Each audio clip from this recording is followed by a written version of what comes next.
Everyone, welcome back to the channel. In today's quick video, I'm going to show you how to verify playback area on YouTube TV. So it's a very simple and easy thing to do. You just have to come on youtube.com and then log in into your account. You can even just go into your YouTube TV application and then log in.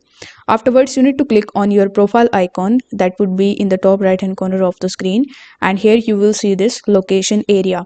So you need to simply click on it, and then you will be landed on this page where you will see the option of the current playback area.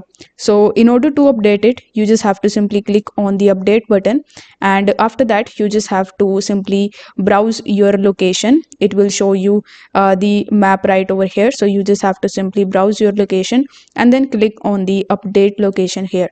So this way it will ask you to allow your location, so you need to simply click on the allow or allow while visiting the site. So you can choose any of the options here, and this way you will be able to verify your playback area on YouTube TV. If this video helped you out, don't forget to like the video and subscribe to the channel. Thank you so much for watching.